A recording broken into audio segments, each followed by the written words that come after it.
ಕಲಬುರಗಿಯನ್ನ Republican ಕಲಬುರಗಿಯನ್ನಾಗಿ ಮಾಡಲು ಎಂದಿಗೂ ಸಾಧ್ಯವಿಲ್ಲ ಎಂದು ಮಾಜಿ ಸಚಿವ ವಿ ಶ್ರೀರಾಮುಲು ಹೇಳಿದರು. ಕಲಬುರಗಿಯಲ್ಲಿ ಇಂದು ಸುದ್ದಿಗಾರರೊಂದಿಗೆ ಮಾತನಾಡಿದ ಅವರು, ರಾಜಕಾರಣ ನಿಂತ ನೀರಲ್ಲ, ಹರಿಯುವ ನೀರು.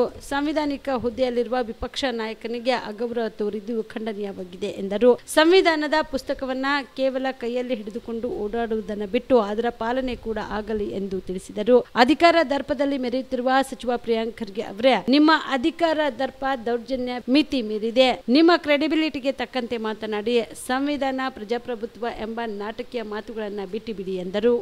ಸಿಟಿ ರವೀಣ್ಣನವರು, ಹಿರಿಯರಾದಂಥ ರವೀಣ್ಣನವರು ಮತ್ತು ಎಲ್ಲ ಹಿರಿಯರೆಲ್ಲರೂ ಕೂಡ ವಿಚಾರಗಳನ್ನು ಅವ್ರು ತಿಳಿಸಿದ್ದಾರೆ. ಯಾಕಂದರೆ ಇವತ್ತು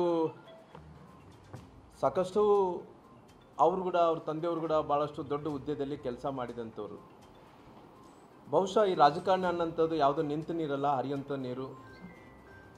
ಅವ್ರ ವಿರೋಧ ಪಕ್ಷದ ನಾಯಕರನ್ನು ಯಾವ ರೀತಿಯಲ್ಲಿ ನಡೆಸ್ಕೋಬೇಕಾಯ್ತು ಅಂತೇಳಿ ತಿಳ್ಕೊಬೇಕಾಗುತ್ತೆ. ಯಾಕಂದರೆ ಇವತ್ತು ಏನು ತಪ್ಪನ್ನು ಮಾತಾಡಿದ್ದಾರೆ ಅಂತೇಳಿ ನಾನು ಕೇಳಬೇಕಾಗುತ್ತೆ. ಏನು ತಪ್ಪು ಮಾತಾಡಿದಾರ? ಬಹುಶಃ ನಾರಾಯಣ ಸ್ವಾಮಿ ಅವರು ಹೇಳಿರೋಂಥದ್ದು ವಿಷಯ ಇಷ್ಟೇ, ಆನೆ ಹೋಗ್ತಿದ್ರೆ ನಾಯಿಗಳು ಬೊಗಳ್ತಾ ಇರ್ತಾವ. ತಪ್ಪೇನಿದೆ? ನಮ್ಮ ಆಡು ಭಾಷೆ ಇದು ಏನು ತಪ್ಪೇನಿದೆ ಅಂತ ಹೇಳ್ತೀನಿ. ಬಹುಶಃ ನರೇಂದ್ರ ಮೋದಿಜಿಯವ್ರನ್ನ ಇವ್ರನ್ನ ಎಷ್ಟು ಮಾತಾಡಿದ್ದಾರೆ ಹೇಳ್ರಿ. ವಿಶ್ವಸರ್ಪ ಅಂತಾರ, ಕೊಲೆಗಡಕ ಅಂತಾರ, ಸಾಯೋರ ವ್ಯಾಪಾರಿ, ಸಾವಿನ ವ್ಯಾಪಾರಿ ಅಂತಾರ. ಎಷ್ಟು ಮಾತಾಡಿಲ್ಲ ಹೇಳ್ರಿ. ಅಲ್ರಿ, ಈ ರೀತಿ ಹಾಡು ಭಾಷೆಗಳನ್ನು ಬಹುಶಃ ಅವರೆಲ್ಲ ನಾಯಕರು, ಪ್ರಧಾನಮಂತ್ರಿಗಳು ಬೆಳಗ್ಗೆ ಎದ್ರೆ ಬೈತಾರ.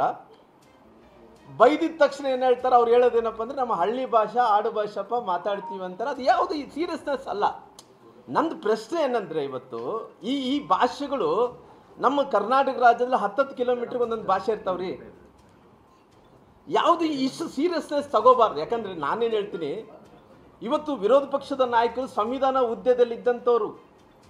ಒಂದು ಅರ್ಥ ಮಾಡ್ಕೊ, ಸಂವಿಧಾನದ ಹುದ್ದೆ, ಈ ಸಂವಿಧಾನ ಹುದ್ದೆಯಲ್ಲಿದ್ದಂಥ ವಿರೋಧ ಪಕ್ಷದ ನಾಯಕರಂತ ಛಲವಾದಿ ನಾರಾಯಣ ಸ್ವಾಮಿಯವರು ಅವರು ಆಡು ಭಾಷೆಯಲ್ಲಿ ಏನನ್ನು ಮಾತಾಡಿರ್ಬೋದು. ಬಹುಶಃ ನಮ್ಮ ಹಿರಿಯರಾದಂಥ ಮಲ್ಲಿಕಾರ್ಜುನ್ ಖರ್ಗೆ ಸಾಹೇಬರು, ನಾನು ಅವತ್ತು 2019ರಲ್ಲಿ ನಾನು ನೋಡ್ತಾ ಇದ್ದೆ ಲೋಕಸಭೆ ಚುನಾವಣೆಯಲ್ಲಿ, ಬಹುಶಃ ನರೇಂದ್ರ ಮೋದಿಜಿಯವ್ರನ್ನ ಒಂದು ವಿಶ್ವಸರ್ಪ ಅನ್ನೋಂಥದ್ದು ವರ್ಣನೆಯನ್ನು ಮಾಡಿದರು. ಅಂದರೆ ಬೆಳಗ್ಗೆ ಎದ್ರೆ ಕಾಂಗ್ರೆಸ್ ಅವರು, ಇಡೀ ದೇಶದಲ್ಲಿದ್ದಂಥ ಕಾಂಗ್ರೆಸ್ ಲೀಡರ್ಲೆಲ್ಲ ಎಲ್ಲರೂ ಕೂಡ ಯಾರನ್ನು ಬೈತಾ ಇದ್ದಾರೆ? ನರೇಂದ್ರ ಮೋದಿಜಿಯವ್ರನ್ನ. ಆ ಶಬ್ದಗಳು ಹೆಂಗಿರ್ತಾವಂದ್ರೆ, ಆ ಶಬ್ದಗಳನ್ನ ನಾವು ವರ್ಣಿಸೋಕ್ಕೆ ಆಗಲ್ಲ. ಆ ರೀತಿ ಶಬ್ದಗಳಿಂದ ಬೈತಾರ. ಬೈದ ತಕ್ಷಣ ಏನಂತಾರೆ? ನಾವೆಲ್ಲ ಕೂಡ ಆಡು ಭಾಷೆಯಲ್ಲಿ ಮಾತಾಡಿದ್ದೀವಿ ಅಂತಾರೆ. ಬಹುಶಃ ಇನ್ನೊಂದು ವಿಚಾರವನ್ನು ನೋಡಿದಂಥ ಟೈಮಲ್ಲಿ, ಈ ಪಾಕಿಸ್ತಾನ ಮತ್ತು ಭಾರತ ಯುದ್ಧ ಆದಂಥ ಟೈಮಲ್ಲಿ ಕೂಡ ಎಷ್ಟು ದೊಡ್ಡ ನೋಡ್ರಿ, ಇಡೀ ದೇಶ ಇವತ್ತು ವಿಶ್ವ ಎಲ್ಲ ಕೂಡ ಭಾರತದ ಬಗ್ಗೆ ನೋಡ್ತಾ ಇದ್ರೆ, ನಮ್ಮ ಹಿರಿಯರಾದಂಥ ಖರ್ಗೆ ಸಾಹೇಬರು ಚುಟ್ಪುಟ್ಟು ಯುದ್ಧ ಅಂತಾರೆ. ಆ ಚುಟ್ಟುಪುಟ್ಟು ಯುದ್ಧ ಅಂತಾರೆ. ಅಂದರೆ ಇವೆಲ್ಲ ಕೂಡ ಯಾವುದು ಸೀರಿಯಸ್ನೆಸ್ ಅಲ್ಲ. ಅವ್ರು ಚಿತ್ತಾಪುರ ಬಂದ ತಕ್ಷಣ ವಿರೋಧ ಪಕ್ಷ ನಾಯಕರು ಸಂವಿಧಾನ ಹುದ್ದೆದಲ್ಲಿ ಇದ್ದಂಥವ್ರು ಪಾಪ. ಆ ಸಂವಿಧಾನದಲ್ಲಿ ಹುದ್ದೆ ಅಂತಂಥವ್ರಿಗೆ ಅಲ್ಲಿ ಯಾವ ರೀತಿಯಲ್ಲಿ ಅವರು ನಡ್ಕೊಂಡ್ರು, ಅವ್ರನ್ನ ಯಾವ ರೀತಿಯಲ್ಲಿ ಒಂದು ಗೆಸ್ಟ್ ಹೌಸಲ್ಲಿ ಇಟ್ಕೊಂಡು ಅವ್ರನ್ನ ಬಂಧಿಸಂತ ಕೆಲಸ ಮಾಡಿದ್ರು. ಕೊಲೆ ಎತ್ತ ಅಂದ್ಕೊಳ್ರಿ, ಬಿಟ್ಟಿದ್ರೆ ಕೊಲೆ ಮಾಡ್ತಿದ್ರೇನೋ ಗೊತ್ತಿಲ್ಲ ನೋಡ್ರಿ. ಆವೇಶ ಒಂದ್ಸರಿ ಕೈಗೆ ಬಂದರೆ ಏನೇನಾಗ್ಬೋದು. ಇವತ್ತು ಅವ್ರು ಇರೋದು ವಿರೋಧ ಪಕ್ಷ ನಾಯಕರು, ಅವ್ರಿಗೊಂದು ಸ್ಥಾನ ಇದೆ, ಗೌರವ ಇದೆ, ಸಂವಿಧಾನದಲ್ಲಿ ಅವಕಾಶ ಇದೆ. ಈ ಅವಕಾಶ ಇರೋಂಥ ಟೈಮಲ್ಲಿ ಈ ರೀತಿ ಮಾಡೋದು ಯಾರಿಗೂ ಕೂಡ ಶೋಭೆ ತರೋಂಥದ್ದಲ್ಲ. ಅದು ಕೂಡ ಮಾಡಿರೋದಂಥದ್ದು ವಿರೋಧ ಪಕ್ಷದ ನಾಯಕರದ್ದು, ಸಂವಿಧಾನದ ಹುದ್ದೆಯಲ್ಲಿರುವಂಥ ಒಬ್ಬ ನಾಯಕರಿಗೆ ಮಾಡಿದಂಥ ಅಪಮಾನ, ಒಬ್ಬ ದಲಿತ ನಾಯಕರಿಗೆ ಮಾಡಿದಂಥ ಅಪಮಾನ. ಇದು ನೇರವಾಗಿ ಹೇಳ್ತೀನಿ ನಾನು. ಒಬ್ಬ ದಲಿತ ನಾಯಕರಿಗೆ ಮಾಡಿದಂಥ ಅಪಮಾನ. ಬಹುಶಃ ಇವತ್ತು ನಾನು ಹಿಂಗೆಲ್ಲ ನೋಡೋಂಥ ಟೈಮಲ್ಲಿ ವಿರೋಧ ಪಕ್ಷದ ನಾಯಕರು ಇವತ್ತಲ್ಲಿ ಬಂದಿದ್ದರು. ಯಾವುದೋ ತಿರಂಗ ಯಾತ್ರೆ ಜಾತ್ರಾ ಮಹೋತ್ಸವ ಇದರಲ್ಲಿ ಒಂದು ಹೋರಾಟದಲ್ಲಿ ಬಂದಿದ್ದರು.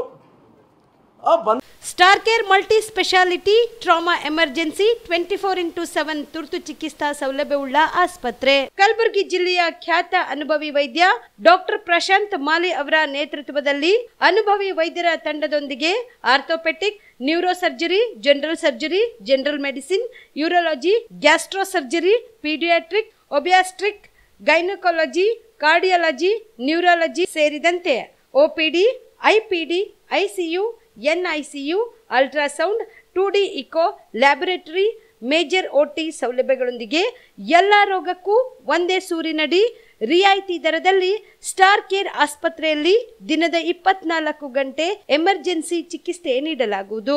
ಹೆಚ್ಚಿನ ಮಾಹಿತಿಗಾಗಿ ಸಂಪರ್ಕಿಸಿ ಸ್ಟಾರ್ ಕೇರ್ ಮಲ್ಟಿ ಸ್ಪೆಷಾಲಿಟಿ ಆಸ್ಪತ್ರೆ, ಸ್ವಾಭಿಮಾನಿ ಸ್ವದೇಶಿ ಕೇಂದ್ರದ ಮುಂಭಾಗ, ಗುಬ್ಬಿ ಕಾಲನಿ, ಕಲಬುರಗಿ.